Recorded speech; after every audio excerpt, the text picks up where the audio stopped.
नमस्कार दोस्तों, आज हम पढ़ रहे हैं कहानी हार की जीत। सुदर्शन की लिखी कहानी है, बहुत प्रेरक कहानी है। सुनिएगा, पढ़िएगा। अगर अच्छी लगे तो प्लीज़ लाइक, कमेंट और शेयर करना भी ना भूलिएगा। चलिए कहानी पढ़ते हैं, हार की जीत। माँ को अपने बेटे, साहूकार को अपने देनदार और किसान को अपने लहलहाते खेत देखकर जो आनंद आता है, वही आनंद बाबा भारती को अपना घोड़ा देखकर आता था। भगवत भजन से जो समय बचता वह घोड़े को अर्पण हो जाता। यह घोड़ा बड़ा सुंदर था, बड़ा बलवान था। इसके जोड़ का घोड़ा इलाके में न था। बाबा भारती उसे सुल्तान कहकर पुकारते, अपने हाथ से खरहरा करते, खुद दाना खिलाते और देख देख कर प्रसन्न होते थे। ऐसी लगन, ऐसे प्यार, ऐसे स्नेह से कोई सच्चा प्रेमी अपने प्यारे को भी न चाहता होगा। उन्होंने अपना सब कुछ छोड़ दिया था, रुपया, माल, असबाब, जमीन, यहाँ तक कि उन्हें नागरिक जीवन से भी घृणा थी। अब गांव के बाहर एक छोटे से मंदिर में रहते और भगवान का भजन करते थे, परंतु सुल्तान से बिछड़ने की वेदना उनके लिए असह्य थी। मैं इसके बिना नहीं रह सकूंगा, उन्हें ऐसी भ्रांति सी हो गई थी। वे उसकी चाल पर लट्टू थे। कहते, ऐसा चलता है जैसे मोर घन घटा को देखकर नाच रहा हो। गांवों के लोग इस प्रेम को देखकर चकित थे। कभी कभी कनखियों से इशारे भी करते थे, परंतु बाबा भारती को इसकी परवाह न थी। जब तक संध्या समय सुल्तान पर चढ़कर 8-10 मील का चक्कर न लगा लेते, उन्हें चैन न आता। खड़क सिंह उस इलाके का प्रसिद्ध डाकू था। लोग उसका नाम सुनकर कांपते थे। होते होते सुल्तान की कीर्ति उसके कानों तक भी पहुंची। उसका हृदय उसे देखने के लिए अधीर हो उठा। वह एक दिन दोपहर के समय बाबा भारती के पास पहुंचा और नमस्कार करके बैठ गया। बाबा भारती ने पूछा, खड़क सिंह, क्या हाल है? खड़क सिंह ने सिर झुकाकर उत्तर दिया, आपकी दया है। कहो, इधर कैसे आ गए? सुल्तान की चाह खींच लाई। विचित्र जानवर है, देखोगे तो प्रसन्न हो जाओगे। मैंने भी बड़ी प्रशंसा सुनी है। उसकी चाल तुम्हारा मन मोह लेगी। कहते हैं देखने में बड़ा सुंदर है। क्या कहना, जो उसे एक बार देख लेता है उसके हृदय पर उसकी छवि अंकित हो जाती है। बहुत दिनों से अभिलाषा थी, आज उपस्थित हो सका हूँ।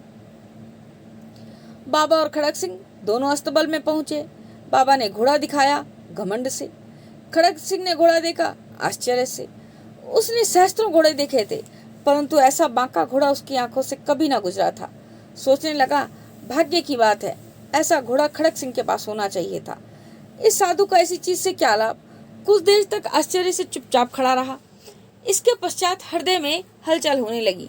बालकों की से अधीरता से बोला, परंतु बाबा जी, इसकी चाल न देखी तो क्या देखा? बाबा जी भी मनुष्य ही थे। अपने वस्तु की प्रशंसा दूसरे के मुख से सुनने के लिए उनका हृदय भी अधीर हो गया। घोड़े को खोलकर बाहर लाए और उसकी पीठ पर हाथ फेरने लगे। एकाएक उचक्कर सवार हो गए। घोड़ा वायु वेग से उड़ने लगा। उसकी चाल देखकर, उसकी गति देखकर खड़क सिंह के हृदय पर सांप लौट गया। वह डाकू था और जो वस्तु उसे पसंद आ जाए उस पर अपना अधिकार समझता था। उसके पास बाहुबल था और आदमी थे। जाते जाते उसने कहा, बाबा जी, मैं यह घोड़ा आपके पास न रहने दूंगा। बाबा भारती डर गए। उन्हें रात को नींद न आती थी। सारी रात अस्तबल की रखवाली में कटने लगी। प्रतिक्षण खड़क सिंह का भय लगा रहता, परंतु कई मास बीत गए, न वह आया। यहाँ तक कि बाबा भारती भी कुछ लापरवाह हो गए और इस भय को स्वप्न की भय की नई मिथ्या समझने लगे। संध्या का समय था। बाबा भारती सुल्तान की पीठ पर सवार होकर घूमने जा रहे थे। इस समय उनकी आंखों में चमक थी, मुख पर प्रसन्नता। कभी घोड़े के शरीर को देखते, कभी रंग को, और मन में फूले न समाते थे। सहसा एक और से आवाज आई, ओ बाबा, इस कंगले की बात भी सुनते जाना। आवाज में करुणा थी। बाबा ने घोड़े को थाम लिया। देखा, एक अपाहिज वृक्ष की छाया में पड़ा कर रहा है। बोले, तुम्हें क्या कष्ट है? अपाहिज ने हाथ जोड़कर कहा, बाबा, मैं दुखिया हूँ, मुझ पर दया करो। रामावाला यहाँ से 3 मील है, मुझे वहाँ जाना है। घोड़े पर चढ़ा लो, परमात्मा भला करेगा। वहाँ तुम्हारा कौन है? दुर्गा दैत्य वैद्य का नाम आपने सुना होगा, मैं उसका सौतेला भाई हूँ। बाबा भारती ने घोड़े से उतरकर अपाहिज को घोड़े पर सवार किया और स्वयं उसकी लगाम पकड़कर धीरे धीरे चलने लगे। सहसा उन्हें एक झटका लगा और लगाम हाथ से छूट गई। उनके आश्चर्य का ठिकाना ना रहा जब उन्होंने देखा कि अपाहिज घोड़े की पीठ पर बैठा घोड़े को दौड़ाए लिए जा रहा है। उनके मुंह से भय, विस्मय और निराशा से मिली हुई चीख निकल गई। यह अपाहिज खड़क सिंह डाकू था। बाबा भारती कुछ देर तक चुप रहे और इसके पश्चात कुछ निश्चय करके पूरे बल से चिल्लाकर बोले, जरा ठहर जाओ। खड़क सिंह ने यह आवाज सुनकर घोड़ा रोक लिया और उसकी गर्दन पर प्यार से हाथ फेरते हुए कहा, बाबा जी, यह घोड़ा अब ना दूंगा, परंतु एक बात सुनते जाओ। खड़क सिंह ठहर गया। बाबा भारती ने निकट जाकर उसकी ओर ऐसे आंखों से देखा जैसे बकरा कसाई की ओर देखता है और कहा, घोड़ा तुम्हारा हो चुका, मैं तुमसे वापस करने के लिए ना कहूंगा, परंतु खड़क सिंह, केवल एक प्रार्थना करता हूँ, उसे अस्वीकार ना करना, नहीं तो मेरा दिल टूट जाएगा। बाबा जी, आज्ञा दीजिए, मैं आपका दास हूँ, केवल यह घोड़ा ना दूंगा। अब घोड़े का नाम ना लो, मैंने तुमसे इसके विषय में कुछ ना कहूंगा। मेरी प्रार्थना केवल यह है कि इस घटना को किसी के सामने प्रकट मत करना। खड़क सिंह का मुंह आश्चर्य से खुला रह गया। उसका विचार था कि मुझे इस घोड़े को लेकर यहाँ से भागना पड़ेगा, परंतु बाबा भारती ने स्वयं मुझसे कहा कि इस घटना को किसी के सामने प्रकट ना करना। इसका क्या प्रयोजन हो सकता है? खड़क सिंह ने बहुत सोचा, बहुत सिर मारा, परंतु कुछ समझ ना सका। हार कर उसने अपनी आंखें बाबा भारती के मुख पर गड़ा दी और पूछा, बाबा जी, इसमें आपको क्या डर है? सुनकर बाबा भारती ने उत्तर दिया, लोगों को यदि इस घटना का पता लग गया तो वह किसी गरीब पर विश्वास न करेंगे। और यह कहते कहते उन्होंने सुल्तान की ओर इस तरह से मुंह मोड़ लिया जैसे उनका उससे कभी कोई संबंध ही न था। बाबा भारती चले गए, परंतु उनके शब्द खड़क सिंह के कानों में उसी प्रकार गूंज रहे थे। सोचता था, कैसे ऊंचे विचार हैं, कैसे पवित्र भाव हैं। उन्हें इस घोड़े से प्रेम था। इसे देखकर उनका मुख फूल की नाई जैसा खिल जाता था। कहते थे, मैं इसके बिना ना रह सकूंगा।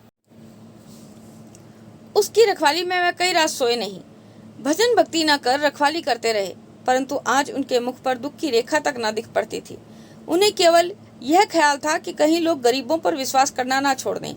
उन्होंने अपनी निज की हानि को मनुष्यत्व की हानि पर न्यौछावर कर दिया। ऐसा मनुष्य मनुष्य नहीं, देवता है। रात्रि के अंधकार में खड़क सिंह बाबा भारती के मंदिर में पहुंचा। चारों ओर सन्नाटा था। आकाश पर तारे टिमटिमा रहे थे। थोड़ी दूर पर गांवों के कुत्ते भौंकते थे। मंदिर के अंदर कोई शब्द सुनाई न देता था। खड़क सिंह सुल्तान की बाग पकड़े हुए था। वह धीरे धीरे अस्तबल के फाटक पर पहुंचा। फाटक किसी वियोगी की आंखों की तरह चौपट खुला हुआ था। किसी समय वहां बाबा भारती स्वयं लाठी लेकर पहरा देते थे, परंतु आज उन्हें किसी चोरी, किसी डाके का भय ही नहीं था। हानि ने उन्हें हानि की तरफ से बेपरवाह कर दिया। खड़क सिंह ने आगे बढ़कर सुल्तान को उनके स्थान पर बांध दिया और बाहर निकलकर सावधानी से फाटक बंद कर दिया। इस समय उसकी आंखों में नेकी के आंसू थे। अंधकार में रात्रि ने तीसरा पहर समाप्त किया और चौथा पहर आरंभ होते ही बाबा भारती ने अपनी कुटिया से बाहर निकल ठंडे जल से स्नान किया। उसके पश्चात इस प्रकार जैसे कोई स्वप्न चल रहा हो, उनके पांव अस्तबल की ओर मुड़े, परंतु फाटक पर पहुंचकर उनको अपनी भूल प्रतीत हुई। साथ ही घोर निराशा ने पांवों को मन भर का भारी बना दिया। वे वहीं रुक भी गए। घोड़े ने स्वाभाविक मेधा से अपने स्वामी के पांवों की चाप को पहचान लिया और जोर से हिनहिनाया। बाबा भारती दौड़ते हुए अंदर पहुंचे और अपने घोड़े को गले से लिपटकर इस प्रकार रोने लगे जैसे बिछड़ा हुआ पिता चिरकाल के पश्चात पुत्र से मिलकर रोता है। बार बार उसकी पीठ पर हाथ फेरते, बार बार उसके मुख पर थपकियां देते और कहते थे, अब कोई गरीबों की सहायता से मुंह ना मोड़ेगा। थोड़ी देर बाद जब वे अस्तबल से बाहर निकले तो उनकी आंखों से आंसू बह रहे थे। वे आंसू उसी भूमि पर ठीक उसी जगह गिर रहे थे जहां बाहर निकलने के बाद खड़क सिंह खड़ा होकर रोया था। दोनों के आंसुओं का उसी भूमि की मिट्टी पर परस्पर मिलाप हो गया। तो ये आज हमने कहानी पढ़ी, हार की जीत, सुदर्शन की लिखी कहानी। अगर अच्छी लगी हो तो प्लीज लाइक, कमेंट और शेयर करना बिल्कुल भी ना भूलें। चैनल को भी सब्सक्राइब करना ना भूलें। धन्यवाद। नमस्कार।